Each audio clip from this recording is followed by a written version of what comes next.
Hi, this is Sadhana with you. I think you're used to seeing me on YouTube now. Today I thought I'll make something again in green because, as I mentioned in my last video, this is Shravan. So this whole week I'll be making something in green. So today with the methi leaves, I'm going to make a methi leaves tamarind rice. You can say methi leaves puliyogare. And with that I am making punugulu and chutney. Punugulu is nothing but leftover idli batter urad dal ka bonda, you can say. So I am making these things. It can be taken as an evening snack, as a dinner, or in the morning like breakfast also. So shall we start with the ingredients?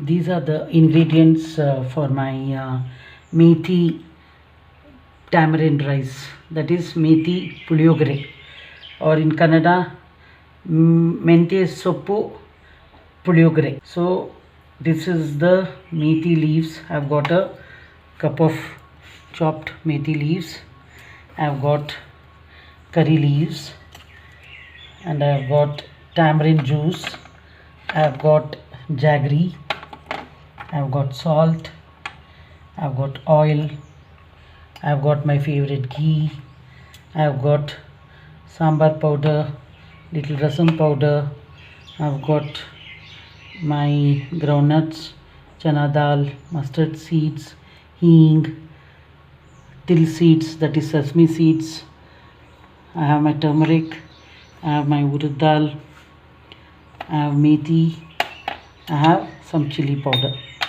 Actually this is an easy method of doing the puliyogare, that is the tamarind rice, but a variation I have made by I'm going to add the methi leaves.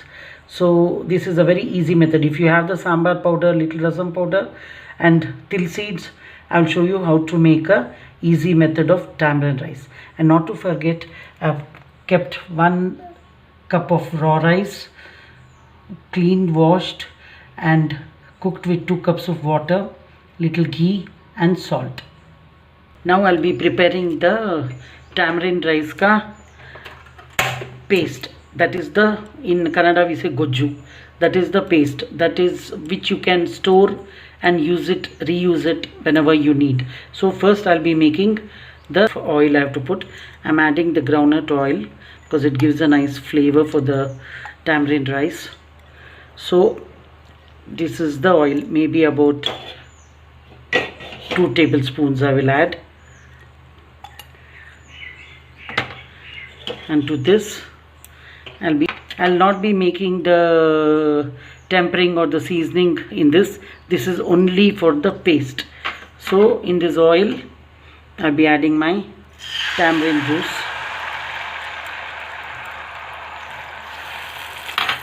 then I'll be adding my sambar powder, I'll be adding my rasam powder, and I'll be adding a little curry leaves,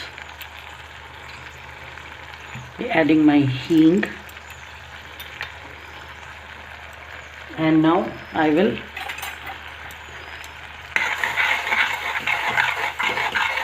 nicely salt. Remember, I've added little salt for the rice, so I'll be adding little salt, and I've kept the chili powder to check if the spice is a little less, then you can add a little chili powder, that is optional. And I'll be adding my jaggery. This is a little sour because we are putting tamarind juice, little sweetish, little spicy, so all put together a nicely flavored tamarind rice. Here I am roasting my til seeds, maybe a tablespoon of til seeds. While the paste is getting ready, I am roasting my til seeds. See, the sesame seeds, that is the til seeds, are getting nicely roasted. They are actually spluttering all the way over on me, on my gas.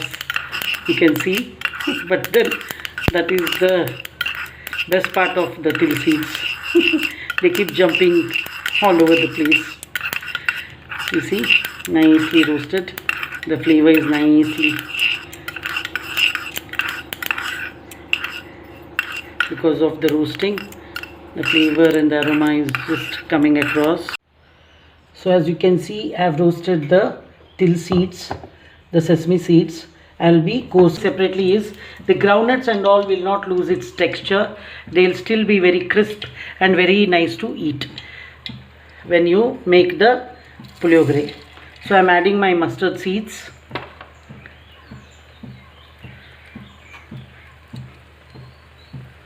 I'll be adding my groundnuts.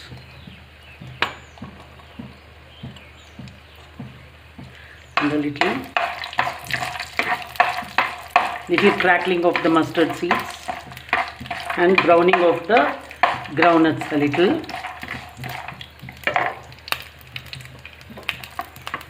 Now I'll add my chana dal. I'll add my methi seeds a little. Methi seeds, by adding, it gives a nice flavor.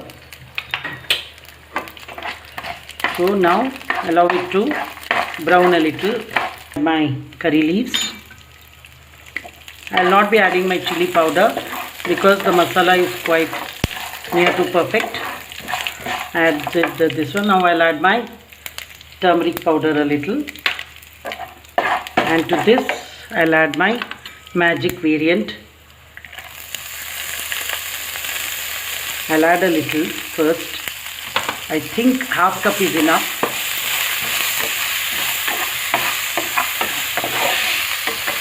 I mentioned 1 cup, but I think half cup is enough. You can see it's nicely getting roasted.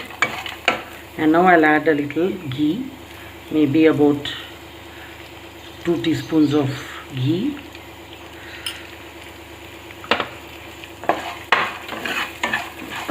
Nicely mix.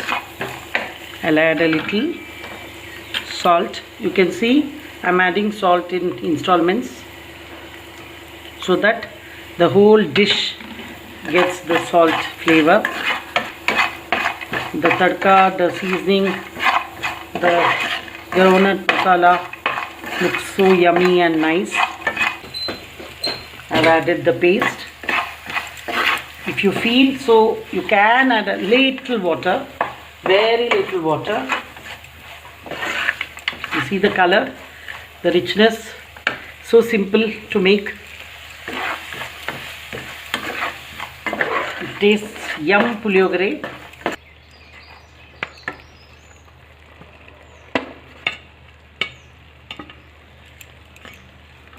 And nicely give a mix. You can see I've mixed it nicely. See, my puliyogare is ready. Now I'll just taste a final taste to see if everything is okay, because at this stage you can make changes.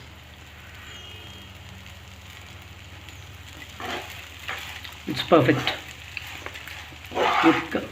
The groundnut is crunchy and my methi, simple methi tamarind puliyogare rice is ready. Now I'll be showing my punugulu. Punugulu is nothing but it is like a medu vada batter only, but with a difference. This is with the leftover idli batter. I had specifically kept it in the fridge so that I can make punugulu, which is an Andhra style snack. This is my idli batter. It's a little thin, so I've taken, I think, about 2.5 cups of idli batter, for which I'll be adding about 1 tablespoon of semolina and about 1 tablespoon of rice flour and 2 chopped green chilies, few curry leaves chopped, a small piece of ginger chopped, coriander leaves chopped, jeera, and coconut, which is optional. About half cup of coconut I'm taking, and a little, I've already added salt to the batter, so a little salt. And now I will be mixing it, but I'll show you how to check. Just put a small, this one, see, now it is bubbling and it is coming on top. I have kept a little water in the vessel to dip my hands, so that whenever I put the punugulu is nothing but it is like a bonda, urad dal ka bonda, but with the idli batter. So just put it like this.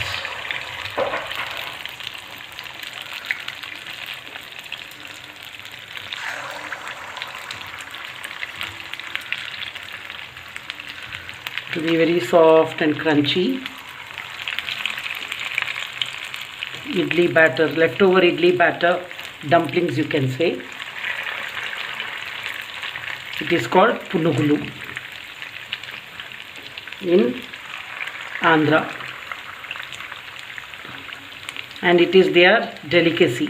You can make with dosa or idli batter. Okay, so now I think made about 5 or 6. Every time you have to dip your hands in the cold water, so that the batter doesn't stick to your palms. Punugulus are floating. It should be golden brown. You may feel it may consume a little oil because it's idli batter, but that's the beauty of the punugulus. You have to eat it fresh. Just make and eat it fresh. Don't keep it. So make it golden brown, and then you can take it off the stove. Optional is you can add chopped onions also. Today I didn't add onions, but you can add onions. As you can see, they are beautiful punugulus, golden brown. Now I just take it off from the oil, from the stove. They look beautiful. Just check. They just. So you saw my video of methi leaves variation tamarind rice, and you saw my punugulu and chutney and a cup of hot filter coffee. So this week I'll be making all leafy greens or anything in green, maybe green peas or anything in green. This whole week I'll be making with the green, because it is Shravan, a rainy season. And here I would like to share a few things. Cooking, you can variation. Like the tamarind rice is a very traditional dish of the south. I have brought a variation to it by adding the methi leaves. So you can make variations according to your taste. That is one thing I wanted to share. And food as such, you can't categorize like snack or breakfast. It depends on the person's need. If you want a rice-based breakfast, you can aram say have it in the morning, or you can have it in the for lunch also. That is how I look at it. And for today, I showed you a variation. So please go ahead and try it, and give me your suggestions, and give me keep your love, affection and respect towards my videos. And anytime you want to know anything, please put it in my comments. Or in all my videos, the timing is not, not a lengthy process. It is hardly 15-20 minutes, or say within half an hour you can make perfect food for yourself. It is not at all time consuming. And rice based dishes you can make and keep it in the morning, have it in the afternoon, have it in the night. So whole day you can eat it in installments. So this is what I wanted to share today. So thank you.